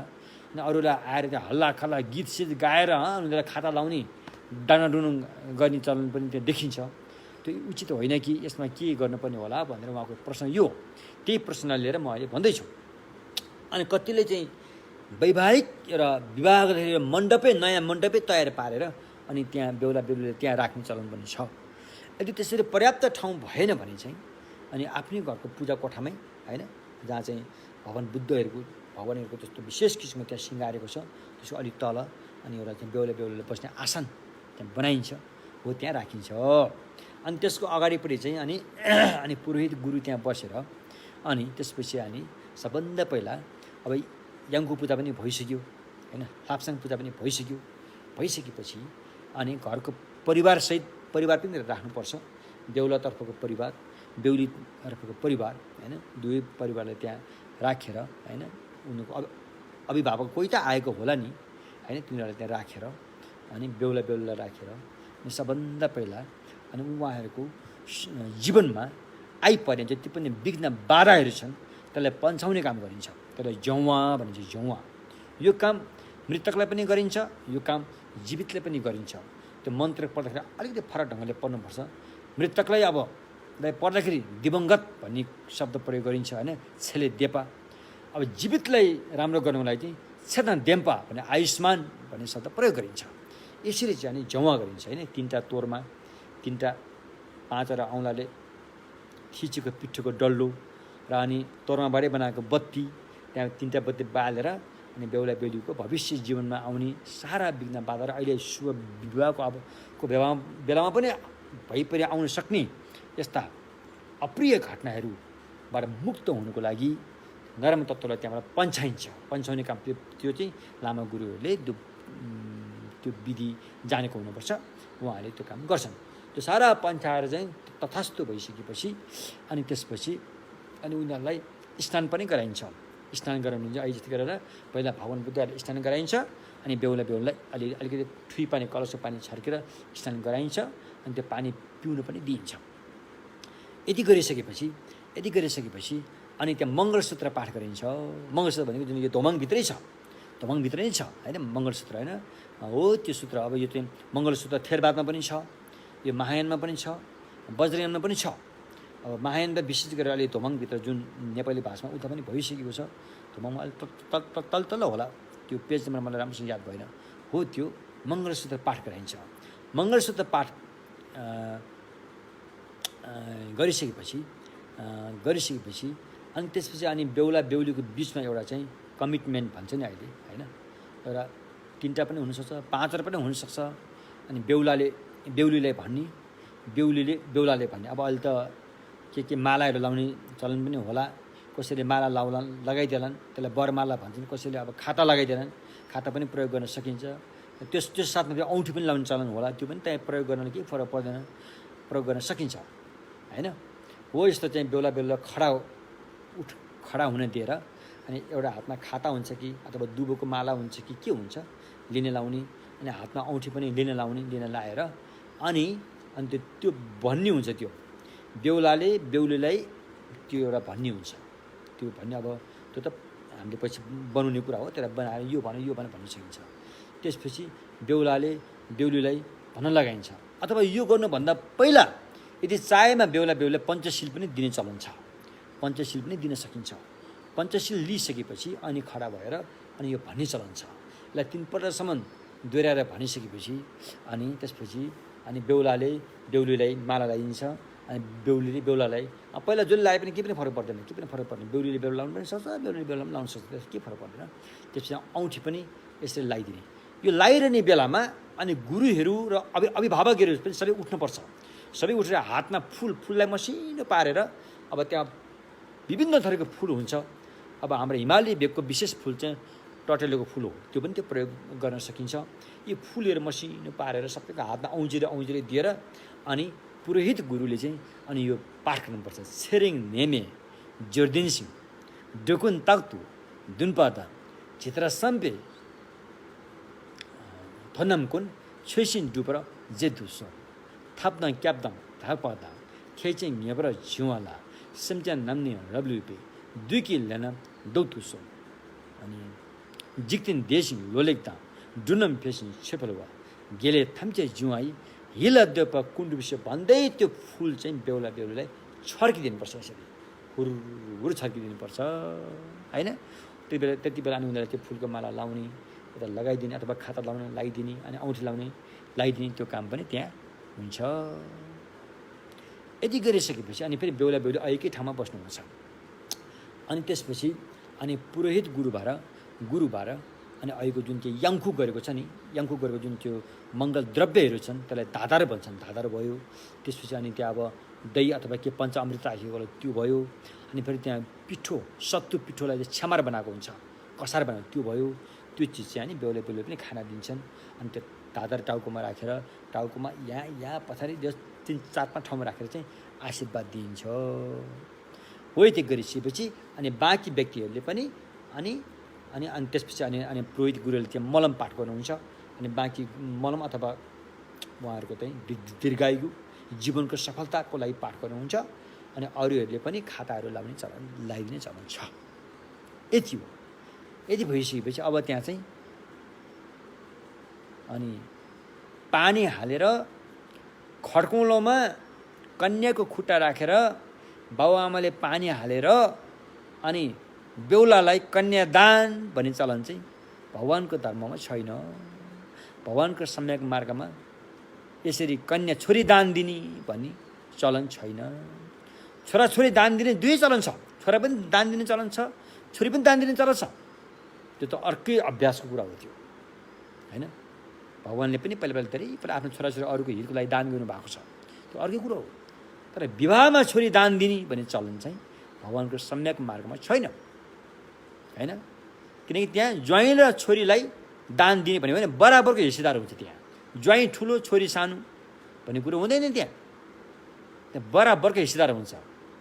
अझै हाम्रो तामाङ समुदायमा है, तामाङ भनेको हाम्रो बुद्धिस्टको नेपालको चाहिँ मेरुदण्ड बुद्ध धर्मको चाहिँ मेजोरिटीको हिसाबले सबभन्दा बढी सङ्ख्या चाहिँ तामाङमा छ। मेरुदण्डै भन्ने मिल्छ त्यस किसिमले। अझै हाम्रो तामाङ समुदायको हाम्रो राम्रो कल्चर छ, यो एकदमै राम्रो हो। अब यो कसले चलाएको थाहा छैन, कहिलेदेखि चलाएको थाहा छैन। यो त्यो के छ भन्दाखेरि बिहा गरेर चेलीबेटी दिए तापनि चेलीबेटीको हार दिँदैन। हार चाहिँ माइतीकै हकमा हुन्छ, रहन्छ पछिसम्म पनि। त्यसैले भोलि चेलीबेटी तलमाथि भएर मर्दा पर्दाखेरि अनि माइती नआइकन त्यो लास उठाउन मिल्दैन, किनकि त्यो हाडको अधिकार चाहिँ माइती नै हुन्छ, होइन? यसको मतलब के त भन्दाखेरि कन्यादान गरेको हुँदैन, कन्यादान दिँदैन, कन्यालाई दान दिँदैन। बिहा गरिदिन्छ तर दान दिएको जस्तो जुन अहिले हाम्रो यता अब बाहुन छेत्रीहरू जुन अन्य धर्ममा लागेकोहरूले चाहिँ कन्यादानै दिने भन्ने कुराहरू हुन्छ, त्यो हुँदैन। त्यो पनि हुँदैन र त्यति मात्रै होइन, भगवानको सम्यक मार्गमा, होइन, बेहुलाले आजदेखि त मेरी भइस भनेर आफ्नो बसमा पार्न मिल्दैन, आफ्नो अधीनमा पार्न मिल्दैन। मैले भनेको तैँले मान्नै पर्छ, तैँले भनेको मैले मान्न पर्दैन भनेर यस्तो खालको एउटा जबरजस्ती बस्न पार्ने विधि पनि छैन। जुन अन्य धर्ममा छ, अन्य रीतिरिवाजमा छ, धर्म हो कि थाहा छैन, अन्य रीतिरिवाजमा चाहिँ बेहुलीको टाउकोमा सिन्दुर हालेर अबदेखि त मेरो बसमा भइस भनिन्छ। त बेहुलीले चाहिँ फेरि बेहुलाको टाउकोमा सिन्दुर हाल्न पाउँदैन। फेरि त्यो विधि चाहिँ भगवानको मार्गमा छैन, सम्यक मार्गमा छैन। सम्यक मार्गमा महिला र पुरुष बराबरको हकदार हुन्छ। यदि बेहुलाले भनेको अब उपरान्त बेहुलीले मान्ने हो भने अब बेहुलीले भनेको पनि बेहुलाले बराबर रूपमा मान्नुपर्छ, होइन? त्यस्तो खालको छ। त्यसो भएकोले अनि सिन्दुर हाल्ने चलन पनि छैन, होइन? यो विधि छैन, त्यसको मन्त्र पनि छैन, विधि पनि छैन। यदि कसैले जबरजस्ती हाल्छ भने त्यो आफ्नो कुरा हो, त्यो थाहा छैन हामीलाई। त्यो किन हालिरहेको छ उसले त्यो हामीलाई थाहा हुँदैन, होइन? त्यसकारण यस्तो एउटा घटनाको सामना मैले पनि भोगेको छु। म त्यो बेलामा युकेमा गएको थिएँ। युकेमा हुँदाखेरि हाम्रो गुरुङ समुदायमा एउटा विवाहको लागि मलाई बोलाइयो, एउटा पुरोहितको रूपमा बोलाइयो। म त्यहाँ गएर अब यस्तै किसिमले हामीले चाहिँ जुन मैले जानेको भगवानको सम्यक मार्गमा गएर विवाह कसरी गरिन्छ भन्ने बारेमा त्यही अपनान गरियो। त्यहाँ त पहिलेदेखि फेरि त्यहाँ त तामाको खड्कुलो ल्याएर, युकेमा पनि है, फेरि युकेधरिमा तामाको खड्कुलो ल्याएको रहेछ। कसैले तामाको खड्कुलो, कसैले चाँदीको खड्कुलो ल्याएर रहेछ। अनि अगाडि डङरङ्ग खाली खड्कुलो राखेको छ। फेरि बुद्धिस्टमा के हुन्छ, खाली राखेको त अपशगुन मानिन्छ। त्यस्तो चाहिँ शुभ सायदमा भाँडो खाली राखेको त अपशगुन मानिन्छ। अनि मैले यो खाली खड्कुलो किन ल्याएको भन्दाखेरि कन्यादान दिने, कन्याको खुट्टा धुन ल्याएको भन्यो उहाँले त। म त अचम्म लाग्यो, भनेको के हो यस्तो त, यो त अचम्म लाग्यो भने। त्यसपछि अनि मैले मुखले भन्न सकिनँ, उनीहरूको काममा ल्याएर खड्कुन होला, त्यो उनीहरूलाई अप्ठ्यारो होला, उनीहरूको चित्त दुख्ला, होइन? त्यस्तो अवस्थामा गाह्रो छ काम गर्नु। फेरि नगर यो गर उ गर भन्नु पनि गाह्रो छ। फेरि म चुप लाएर बसेँ। उनीहरू कुरेर बसेको रहेछ। अब कन्यादान दिने खड्कुलामा केटीको खुट्टा राखेर धुनी कहिले आउला भन्दा उनीहरू त कुरेर बसेको रहेछन्। अनि पछि आएर अनि होइन गुरु अब खुट्टा पाउ धुने के गोडा धुनी भन्छ त्यसलाई, गोडा धुने बेला आएन भने सबै बुद्धिस्ट फेरि तिनीहरू सबै बुद्धिस्ट फेरि, होइन? अब अन्य धर्म मान्ने हो भने त आफ्नो छ उनीहरूको त्यो गर्छन्। अब बुद्धिस्ट भाव मान्छेहरू अनि गोडा धुने विधि त छैन त भने मैले भने न गोडा त धुनै पर्छ, यत्रो खड्कुलो लिएर आइसक्यो, अब गोडा धुएन भन्दा हुँदैन भने धुने भयो। तपाईँ धुनुहोस्, उठेर ल्याएर धुनुहोस् भने उनीहरू अर्को पर्थेले कि यो पाठ गरेर त्यहाँ धुँदै थियो उनीहरूले, होइन? त्यस्तैहरू पनि छन्।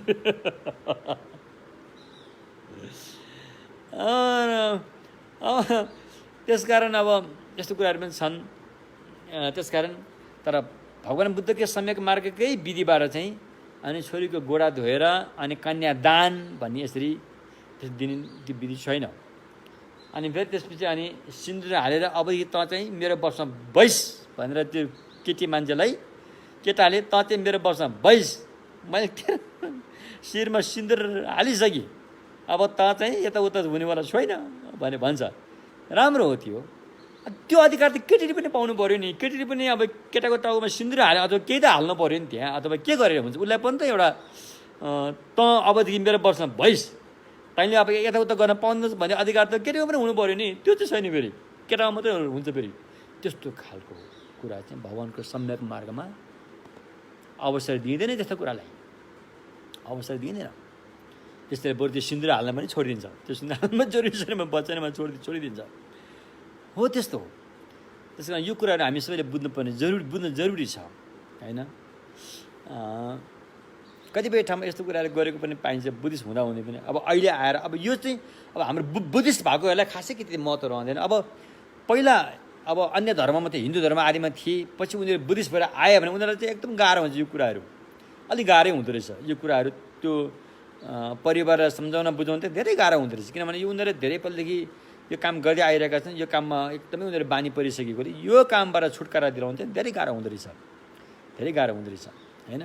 त्यस्तो अब हाम्रो यहाँ केही मेरा धर्ममित्रहरू छन्, उनीहरू पहिला हिन्दू धर्ममा उनीहरू पण्डित पनि हुन्, पण्डितै हुन्, होइन? यस्ता पनि हुन्, उनीहरू हिन्दू धर्ममा राम्रै पढेर आएका हुन्। अब अहिले आएर उनीहरू चाहिँ बुद्धिस्टमा आएका छन्। बुद्धिस्टमा त आए, अब उनीहरूले त्यो माहौलमा बिहा गर्दाखेरि चाहिँ फेरि त्यो सिन्दुर हाल्ने यसो गर्दो रहेछन्। फेरि अब सिन्दुर हाल्न चाहिँ अब हाल्ने पनि रहेछ, फेरि नहाले नहुने जस्तो भयो। नहाले नै हुन्छ नि त्यहाँ त। सिन्दुर नहालेर उनीहरूलाई केही आकाशै खस्ने जमिनै भाँच्ने के हुनेवाला त छैन। त्यही पनि अरूले के भन्ला कि डराएर कि अरूले केही भन्ला कि हाम्रो इज्जत जाला कि भन्ने खालको सोच होला नि त। त्यो सोच आएर अनि सिन्दुर हालेर पनि ल सिन्दुर हाले पनि हुन्छ, ल वज्रयुगिनीको सिन्दुर हालेको सम्झनु भनेर। वज्रयुगिनीको जुन हामीले पूजा गर्ने एउटा त्यो सिन्दुरको पूजा हुन्छ, छुट्टी पूजा हुन्छ, वज्रयुगिनीको सिन्दुर लागेकोमा सम्झिनु भनेर हाल्नेहरू पनि छन् फेरि त्यहाँ। त्यो त एउटा देखावटी, एउटा चाहिँ नाटक, एउटा चाहिँ लोकाचार मात्रै गरेको हो नि त। किनकि वज्रयुगिनीको सिन्दुर त्यो बेहुलीमा हाल्ने भनेको सिन्दुर होइन नि त्यो त। त्यसरी हाल्ने सिन्दुर त्यो त्यहाँ प्रयोग गर्ने सिन्दुर होइन त्यो। त्यसको अर्कै हिसाब किताब हुन्छ, होइन? त्यसो गर्नेहरू पनि यता कता देखिन्छ। त्यो देखेर मलाई हाँस पनि उठ्छ। जोस् अब यस्तो जोस् त्यो छन्, होइन? नभए होइन छन्। कतिले अब धर्म चाहिँ पक्का बुद्धिस्ट हो, टुपी काटेर टाप्ची गरेर बुद्ध शरण गच्छामी भइसक्यो। फेरि घरमा बाबामा मर्दाखेरि फेरि उनीहरू के गर्छन्?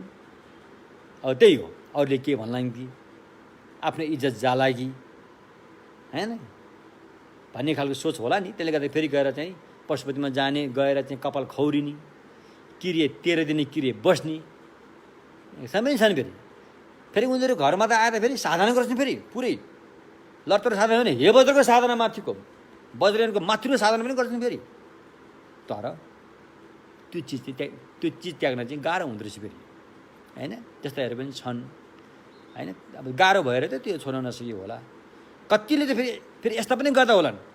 बुद्ध शरणमा आएर कयौँ वर्ष भइसक्यो, साधना गरेर कति भइसक्यो, तर आजको पूर्णिमामा फेरि जने पूर्णिमा भनेर जने फेर्नेवाला पनि होलान्, जने लाउनेवाला पनि होलान्। त्यस्तो पनि छन् क्यारे त।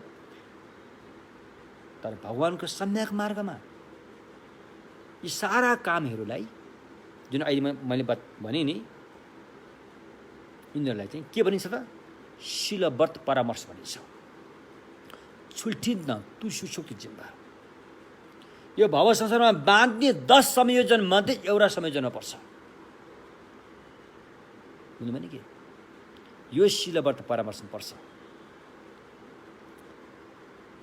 त्यसकारण सकेसम्म हामीले यस्ता कुराहरू सम्यक मार्गमा आइसकेपछि छोड्दै गएको राम्रो, छोड्दै गएको राम्रो। त्यसलाई जति समात्यो उति बन्धनमा पर्छ, जति समात्यो उति बन्धनमा पर्छ। बुझ्नु भने के?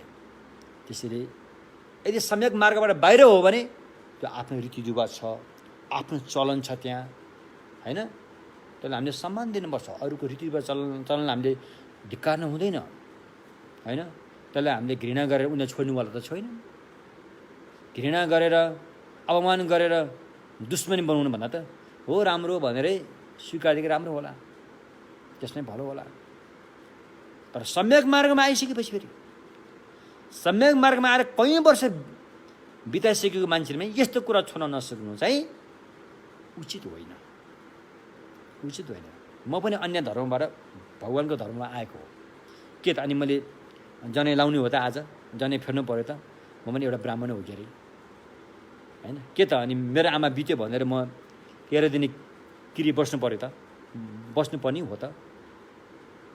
मैले नुन बार्नै पर्ने हो त? अझै पनि यी कुराहरू आउँछन्। त्यसकारण मैले त्यस्तो कहिले पनि गरिनँ, होइन? मेरो आमा बित्नु भयो, मेरै काखमा बित्नु भयो, विरोध पनि आयो। मेरो मामाहरू उहाँ अझै पनि हिन्दू धर्मको एकदमै त्यो उनीहरू एकदमै लागेको डेकेर हुनुहुन्छ। मेरो आफ्नो माओली खलकेर छन्।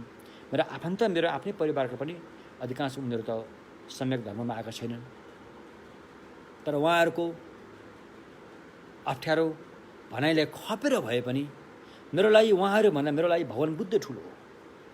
सम्यकसम बुद्धभन्दा माथि मेरो लागि कोही पनि छैन, होइन? चाहे आकाशै खसोस्, चाहे पृथ्वी नै भासियोस्, म यो मार्गमा लागिसकेपछि म यो मार्गलाई मैले सम्मान गर्नुपर्छ, होइन? त्यसो भएकोले म आजै भनिदिन्छु, मेरा धर्ममित्रहरू कति ब्राह्मण परिवारबाट सम्यक मार्गमा आउनु भएको छ, कति क्षेत्रीय परिवारबाट सम्यक मार्गमा आउनु भएको छ।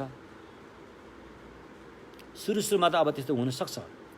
अब धेरै वर्ष भएपछि तपाईँले यो जनै फेर्ने काम चाहिँ छोडिदिनु होला भनेर म अहिले यहाँबाट म हात जोडेर भन्छु उहाँले, है? अप्ठ्यारो नमानिदिनु होला, है? यो मैले भनेकोमा। त्यस्तै हाम्रा बुद्धिस्ट भइरहेका परिवारहरूले पनि विवाह गर्दाखेरि छोरीलाई दान दिने काम चाहिँ नगर्नु होला। छोरीको बिहा गरिदिनु, छोरीलाई दान दिने काम चाहिँ नगर्नु होला, होइन? त्यस्तो कुरा। यसरी यसलाई राम्रोसँग बुझ्नु होला, होइन? यति भन्दै अब आज हाम्रो मेन प्रवचन भनेको भन्दा पनि आज पूर्णिमाको महत्त्वपूर्ण दिन भएकोले यस्तै कुराहरूमा हाम्रो समय अलिकति गइसकेको छ। तर हामी स्वास्थ सुन्छौँ। आजको प्रवचन महायान सूत्र अलङ्कारमा चाहिँ हामीले उपदेशको बारेमा कुरा गरेका थियौँ, होइन? साधना गर्दाखेरि हामीलाई उपदेशको जरुरी पर्छ। विशेष गरेर ध्यान गर्दाखेरि उपदेश त नपई हुँदैन। कल्याण मित्रको उपदेश नितान्त जरुरी छ। र ती उपदेशहरू, कतिपय उपदेशहरू फेरि लिखित रूपमा पाइँदैन, लिखित रूपमा पाइँदैन। त्यो कानबाट सुन्दै आएका हुन्छन्। त्यस्ता उपदेशहरू पनि एकदमै महत्त्वपूर्ण उपदेशहरू हुन्छन्। अहिले अधिकांश उपदेशहरू त अब लिखित रूपमै छन्। जस्तो अहिले हाम्रो हिमाली वेदको शाक्य परम्परामा प्रयोग गर्ने मार्ग फलमको उपदेश लाम्ड्रे भनी, यो सुरुमा यो लिखित रूपमा थिएन। यो लिखित रूपमा थिएन, धेरै समयसम्म यो लिखित रूपमा रहेन। मेरो ख्यालमा जहाँसम्म लाग्छ मलाई यो 12औं शताब्दीतिरबाट मात्रै यो लिखित रूपमा आएको हो। यो त्योभन्दा पहिला यो लाम्ड्रे मार्ग फलमको जति पनि उपदेशहरू थिए यिनीहरू कानबाट सुन्दै आइन्थ्यो। त्यस्तो उपदेशहरू थिए यिनीहरू। र पछि लिखित रूपमै भए तापनि यसलाई लिपिबद्ध गरिसकेपछि पनि जब यो उपदेश दिँदाखेरि किताब हेरेर दिने चलन थिएन। किताब नहेरिकनै दिइन्थ्यो, यति कण्ठस्थ पारेको हुन्थ्यो, यसरी दिइन्थ्यो। अब पछि गएर कमजोर हुँदै आएपछि फेरि यसलाई किताब हेरेर पढ्दै अभिषेक दिँदै पढ्दै यसो चलन आयो। अब वास्तवमा भनियो भने यो लाम्डे परम्पराको जुन यो अभिषेक दिँदाखेरि चाहिँ किताब नहेरिकनै दिने चलन थियो। यो चलन श्रावक ज्ञानमा पनि छ। श्रावक ज्ञानको पिटकहरू अहिले पनि अब भन्यो, अब श्रावक ज्ञानभित्र पनि धेरै पिटकहरू छन्। त्यसमध्ये अहिले थेरवादको पिटकहरू अहिले लिपिबद्ध छ। थेरवादको पिटकहरू जतिसुकै अक्षरमा लेखिएको भए तापनि जब भिक्षुको सिल दिने जुन विधि छ त्यो अक्षरमा हेरेर दिने मिल्दैन, त्यो नहेरिकन दिनुपर्ने हुन्छ। त्यो जस्तो उपसोध व्रत बस्दाखेरि, उपसोध गर्दाखेरि पनि त्यो वाचन गर्ने सूत्रहरू छन्, विनयको सूत्रहरू, ती पनि नहेरिकनै भन्नु सक्नुपर्छ। त्यो किताब हेरेर भन्यो अलिक मिल्दैन, होइन? यो परम्परा चाहिँ पहिलेदेखि आएको रहेछ नि त। त्यसकारण कतिपय उपदेशहरू चाहिँ लिखित रूपमा छैनन्, होइन? गुरु परम्पराबाट, शुद्ध सिद्ध परम्पराबाट आएका एकले अर्कोलाई कानमा सुनाउँदै गरेर आएका हुन्छन्। त्यस्ता उपदेशहरू पनि उत्तिकै महत्त्वपूर्ण हुन्छ हैन। कतिपय अब उपदेशहरू लिपिबद्ध भएका छन्, अक्षरमा हेरेर पढ्यो भने त्यसबाट पनि हामीले धेरै मद्दत लिन सक्छौँ आफ्नो साधनामा। त्यसरी साधना गर्दाखेरि उपदेशको चाहिँ धेरै ठुलो महत्त्व हुँदो रहेछ। र आज चाहिँ हामीले यही उपदेशको बारेमा हामी चर्चा गर्दैछौँ। सबभन्दा पहिला उपदेश सही समयमा उपदेश लिन सक्नुपर्छ। उपदेश लिएको उपदेशलाई सही ढङ्गसँग प्रयोग गर्न सक्नुपर्छ र त्यसरी प्रयोग गर्न सक्यो भने अनि हामी सफलताको बिन्दुमा पुग्छौँ, सफलताको फल प्राप्त हुन्छ। र उपदेश लिने उचित समय रे यसमा चाहिँ के छ भन्दाखेरि जब साधक साधिकाले त्रिरत्नको शरणमा गएर बोधिचित्त उत्पाद गरेर बोधिसत्वको अनुशासनमा रहेर अनि उसले साधनाको सुरुवात गर्छ, प्रारम्भ गर्छ। यसरी साधनाको सुरुवात प्रारम्भ गरिसकेपछि ऊ साधनामा निरन्तर भएर लाग्छ, मार्गको भावना गर्छ। गर्दाखेरि उसले हेर्ने मूल ठाउँ चाहिँ चार आर्य सत्य नै हो। चार आर्य सत्यलाई नै हेर्छ। दुःख सत्य, समुदय सत्य, निरोध सत्य, मार्ग सत्य रे। यी चार आर्य सत्यलाई नै हेरेर उसले साधनालाई अगाडि बढाउँछ। चाहे त्यो श्रावकीय नै होस्, चाहे त्यो महायानी होस्, चाहे त्यो वज्रेनी होस्, यो तिनैवटा यानको हेर्ने आधार भनेको चाहिँ चार आर्य सत्य नै हो। साधना गरेर हेर्ने आधार भनेको चाहिँ चार आर्य सत्यलाई नै हेर्नुपर्छ। अब हेर्ने तरिका फरक भएर जान्छ हैन।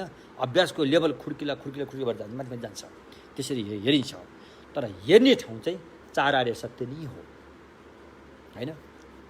त्यसका कतिले भने यो वज्रयान त अलिकति पवित्र बुद्धिस्ट होइन क्या, यहाँ त होम हवन पूजा पनि गर्ने रहेछ, यहाँ त ओम भन्ने भाषा पनि प्रयोग गर्ने रहेछ, स्वाहा भन्ने भाषा पनि प्रयोग गरियो, त कता कता त हिन्दूकै एउटा मिसमास भएको हो कि क्या हो भन्नेहरू पनि छन्। भनेका पनि थिए पहिला, अहिले पनि भन्छन् केही विद्वानहरूले। तर त्यो भनाइ त त्यति ठुलो भनाइ होइन। यो वज्रयानले जुन होम पूजा गर्ने यी कुराहरू अपनाउँछ, तर त्यो वज्रयानको त्यो प्रिन्सिपल होइन। प्रिन्सिपल अर्कै छ।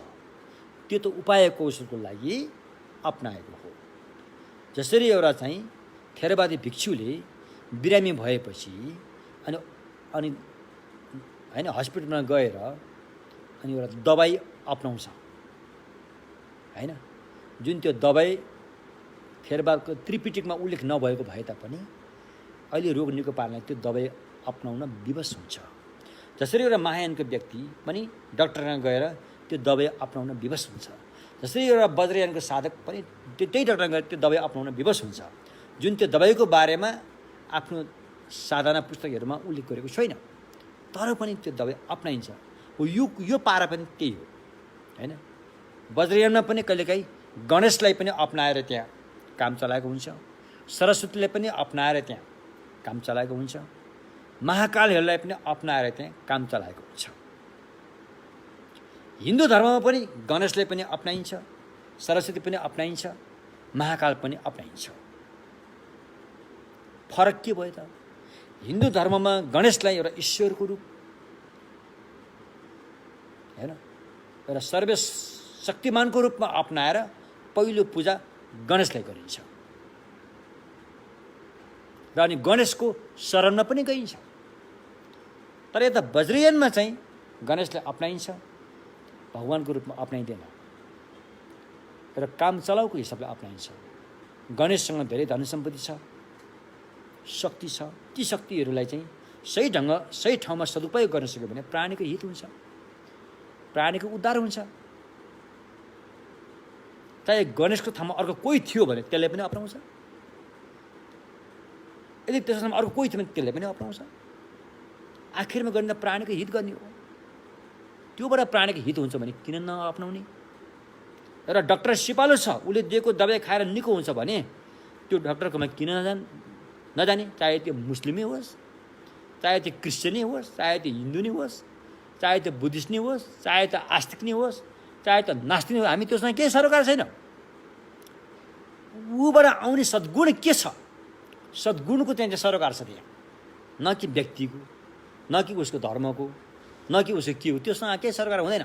त्यसकारण वज्रयानले यदा कता सरस्वतीलाई प्रयोग गरेको देखिन्छ, यदा कता रातो गणेशको प्रयोग गरेको देखिन्छ। अझै हाम्रो प्राचीन निङ्म परम्परामा हैन रातो शिवजी भनिन्छ, रेड शिव, उसकोलाई प्रयोग गरेको देखिन्छ। यो सारा कुराहरू चाहिँ प्रिन्सिपल होइन, त्यो काम चलाउको हिसाबले प्रयोग गरेको हो। त्यो प्रयोग गर्यो भने अरूको हित हुन्छ, अरूको भलो हुन्छ भने ठिकै छ भनेर प्रयोग गरेको हुन्छ।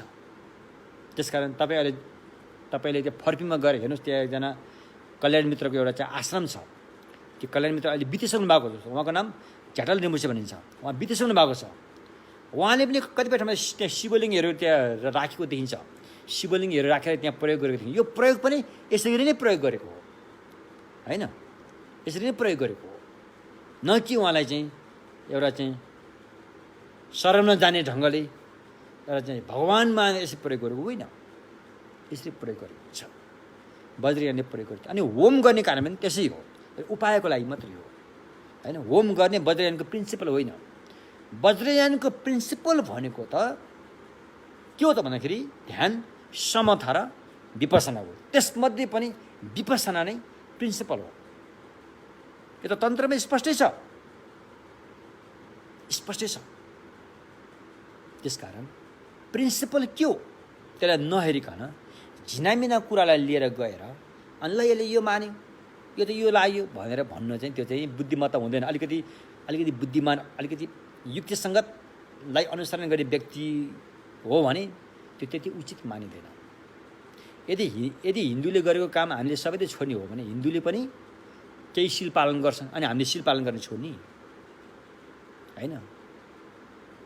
यदि इस्लामले गरेको काम हामीले सबै छोड्यो भने इस्लामले त दान राम्रोसँग दिन्छ, दान दिन्छ, अनि त्यो दान दिन हामीले छोड्ने होइन। त्यसकारण हरेक ठाउँमा राम्रो पक्ष केही न केही छ। सबै नराम्रो पक्ष हो भने त त्यहाँ को लाग्छ? कोही पनि लाग्दैन।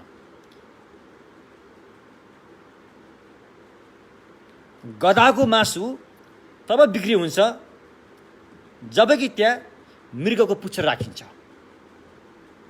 एउटा छलकपट गर्ने व्यक्तिले गधाको मासुलाई मृगको मासु हो भनेर बिक्री गर्नको लागि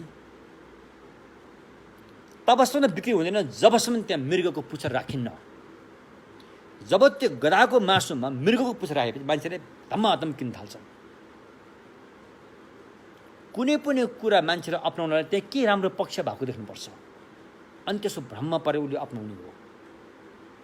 राम्रो पक्ष हरेक ठाउँमा केही न केही छ होइन। त्यसर्थ अरूमा यो भएको यो भन्दैमा जस्तो ओम, वज्रयानले ओम प्रयोग गर्छ, ओम अक्षर मन्त्र प्रयोग गर्छ। जस्तो ओम मानि पेमे हुम, ओम मानि पद्मे हुम भनेर सुरुमै ओम आउँछ। हिन्दूले पनि ओम प्रयोग गर्छ, जैनले पनि ओम प्रयोग गर्छ, सिखले पनि ओम प्रयोग गर्छ होइन। यसो भन्दैमा ओम प्रयोग गर्ने सबै हिन्दू भनेर जुन अहिले हामीले हिन्दूहरूले दाबी गर्छन् त्यो गलत। त्यो उहाँहरूको त्यो भन्ने तरिका मलाई त्यति उचित लाग्दैन। ओम प्रयोग गर्दैमा सबै ओमकार परिवार भने के हो? हाम्रो हिन्दूको अंश भन्न खोज्छ, त्यो गलत, त्यसो होइन। बुद्ध धर्मले ओम प्रयोग, बुद्ध धर्मको अन्तर्गत वज्रयानले ओम प्रयोग गरेको ओमलाई प्रिन्सिपल मान्दैन। हिन्दू धर्मले ओम प्रयोग गरेको ओमलाई प्रिन्सिपल मान्छ। बुद्ध धर्मभित्र पनि महायानभित्र चाहिँ अलाई महत्त्व दिएको छ। महायान वज्रयान अलाई महत्त्व दिएको छ, न कि ओमलाई। किनकि तपाईँले अहिले यो दोमङभित्रको यो के अरे यो सुरुकै अध्यायमा त्यहाँ नामसङ्गीत छ, मन ऋषिको नामसङ्गीति झ्याम्बल छन्जे भन्ने छ। त्यसमा के भनेको छ? अनि हिडुक कुन्की छोक भनेको छ। ओम नि हिडुक कुन्की छोक भनेको छैन, अनि हिडुक कुन्की छोक। अ भन्ने अक्षर मध्येमा श्रेष्ठ छ अरे। ओमलाई भनेको छैन नि त, अलाई भनेको छ। त्यसकारण त्यो मान्दैमा त्यसलाई चाहिँ प्रिन्सिपल मानेको हुँदैन। कहिलेकाहीँ काम चलाउको हिसाबले मानेको हुन्छ। जस्तो कि एकजना थेरवाद विद्वानले उसले काम चलाउनको लागि एउटा डक्टरको ओखती उसले मानिरहेको हुन्छ हैन, त्यस्तै हो। यसरी बुझ्नु भयो। त्यसकारण यसको केही कुरो त्यहाँ हुँदैन, ल यो खत्तममा गयो, यो त उता गयो भनेर आक्षेप लाउन मिल्दैन। उसले त्यो कुन ढङ्गले मानेको छ त्यसतर्फ ध्यान दिन जरुरी छ। वज्रयानको त्यसमध्ये पनि वज्रयानभित्र उत्कृष्ट श्रेष्ठ यान भनेको चाहिँ अनुत्तर तन्त्र हो। अनुत्तर तन्त्रले सबभन्दा महत्त्व दिएको चाहिँ केले दिन्छ? सम्पन्न क्रमलाई दिन्छ। जोग्रिम सम्पन्न क्रम नै यस्तो किसिमको एउटा चाहिँ विपसनाको ज्ञान हो। त्यो विपसनाको ज्ञान हो। त्यो सम्पन्न क्रमको साधना गरेर अनात्मा बोध हुन छिटोभन्दा छिटो सजिलो हुन्छ। किनभने के तसर्थ नाम छ नि यहाँ वज्रयानमा के अरे अवलोकितेश्वर ईश्वर भन्ने नाम आयो नि त। त्यसले के ईश्वर मानेको भन्ने? कुनै एउटा भिक्षुको नाम ईश्वर भन्दैमा उसले ईश्वर मानेको मान्ने हैन। नाम त छ, ईश्वर भन्ने नाम छ वज्रयानमा। आर्य अवलोकितेश्वर, चन्द्रेशीलाई ईश्वर भनिन्छ। जिक्तेन वाङछुक भन्ने नाम छ नि त्यहाँ। वाङछुक भन्दा ईश्वर हो। अनि के उसले ईश्वरको जुन एउटा चाहिँ सिद्धान्त छ त्यसलाई मानेको हो त? त्यो त होइन। त्यसकारण एउटा नाम त्यहाँ हुँदैन, काम त्यहाँ हुँदैन। नाम पनि छ र काम पनि त्यो भने चाहिँ अनि हो हुन्छ। तर त्यहाँ नाम मात्रै छ, नामको काम त त्यहाँ हुँदैन, भएको छैन। त्यसैले त्यसलाई त मान्न हुँदैन। एउटा गोरो मान्छेलाई काले भन्दैमा त्यो कालो हुन्छ, एउटा कालो मान्छेलाई गोरे भने त्यो गोरे हुन्छ, हुँदैन नि त। त्यसमा नाम मात्रै भएको थियो। त्यो केही काम चलाउनको लागि त्यो प्रयोग भएको छ, त्यो टेक्निक प्रयोग हुन्छ त्यहाँ हैन। एउटा मान्छेको टाउको बेसरी दुख्यो, टाउको दुख्यो, अब उसलाई के चाहियो? टाउको दुखाइ निको हुन पर्यो। निको हुने दबाई चाहियो। चाहे त्यो दबाई होस्, चाहे त्यो तन्त्र मन्त्र यन्त्र होस्, जे गरे पनि आखिरमा उसको टाउको दुखाइ निको हुन पर्यो। त्यति भएपछि उसलाई पुग्यो भनेपछि कोही आएर झारफुक गरेर उसको टाउको दुख्यो निको भयो भने त्यो पनि ठिकै हो।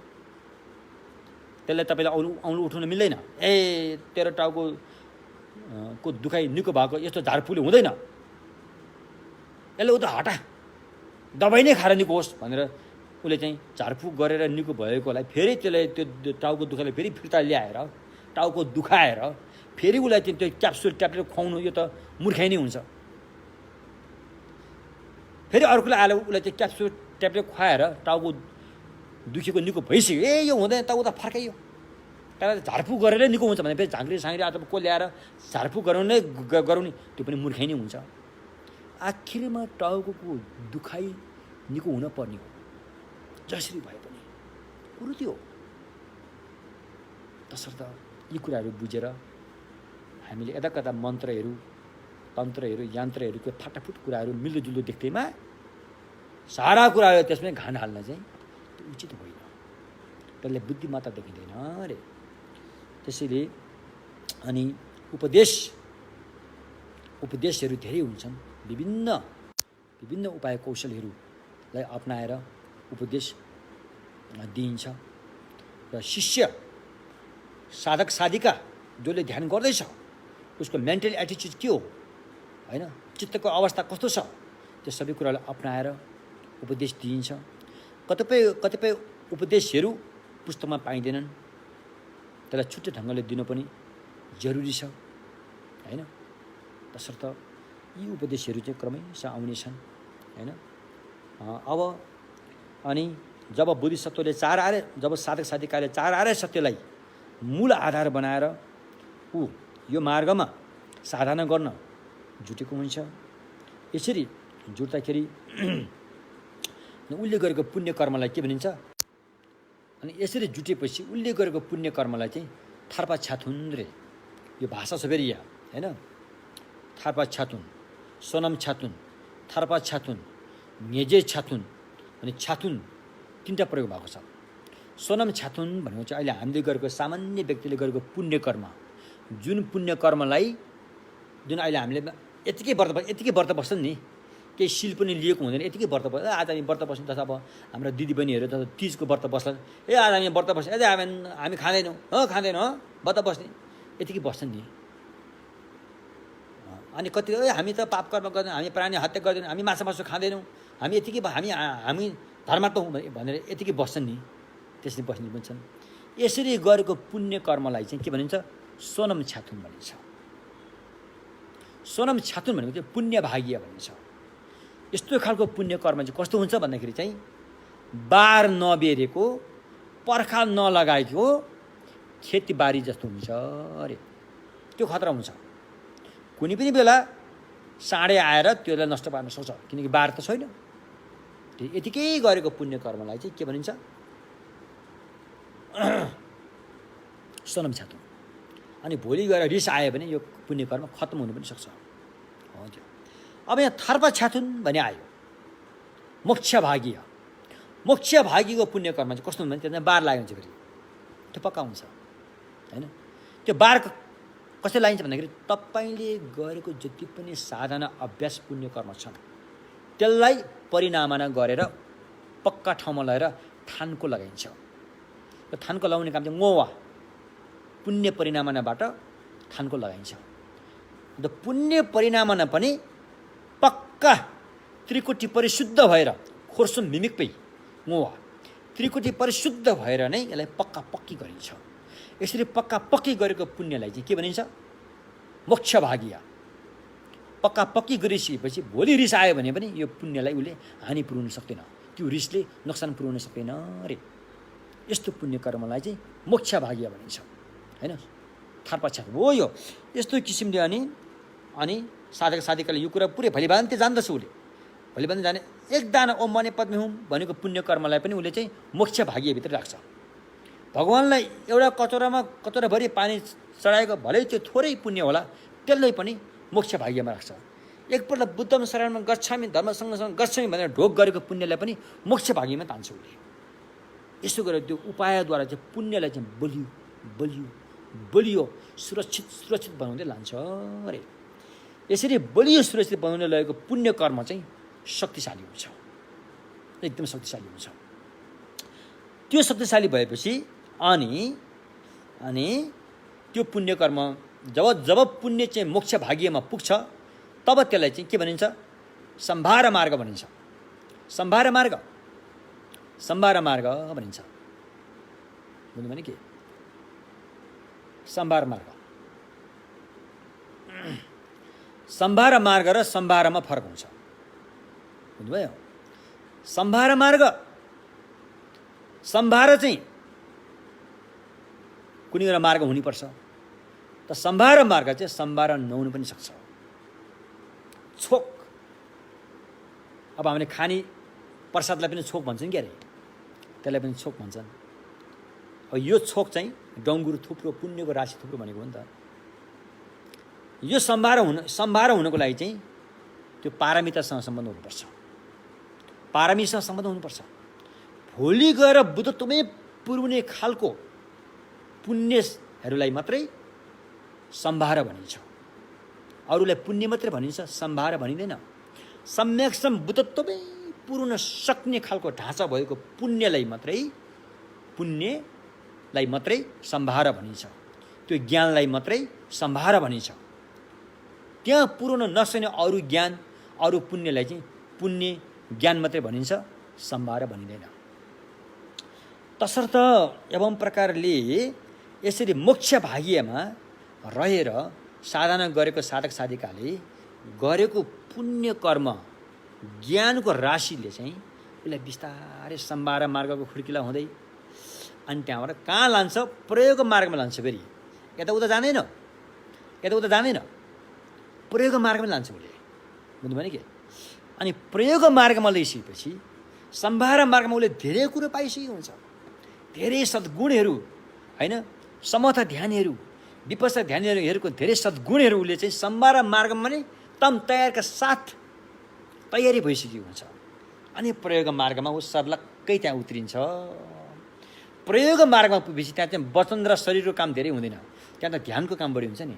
ध्यानको काम त मनको काम हो, त तसर्थ अनि प्रयोग मार्ग जोर्वेलम हैन सम्भारमा छोक्लामबाट चाहिँ जोर्लममा आयो नि अब प्रयोग मार्गमा पुग्न साथै अनि उले यो निसो मनसिकार्य छुल्सिन हिलजेपा भनेको चाहिँ अनि उले चाहिँ विपस्सना त्यहाँ प्रयोग गर्छ विपस्सना समथ ध्यानको खुड्किलामा बसेर जगमा बसेर अनि विपस्सना ध्यान प्रयोग गर्छ अरे यसको बारेमा चाहिँ हाम्रो भोलि आउँछ हैन सम्भारा मार्गबाट प्रयोग मार्गमा गएपछि विपस्सना ध्यान कसरी प्रयोग हुन्छ समता ध्यानको जगमा कसरी बस्छ त्यति बेला अनुभूति के आउँछन् संकेत के आउँछन् र साधक साधिकाले ऊ आफै जान्दछ कि म अहिले यो अवस्थामा पुग्दैछु म अहिले यो अवस्थामा पुग्दैछु भनेर उसले जान्दछ त्यो जान्ने संकेतहरू के आउँछन् भन्ने कुरा चाहिँ अनि भोलि आउँछ यति भन्दै आजको प्रवचन अब मूल विषय भन्दा पनि यस्तै कुरामा अलिकति बढी खर्चियो ठिकै छ अनि आज चाहिँ भगवान अमिताभ बुद्धको महत्त्वपूर्ण दिन पर्छ पूर्णिमामा अनि यसरी हामीले आज जति पनि हामीले पुण्य आर्जन गऱ्यौँ यो पुण्यले चाहिँ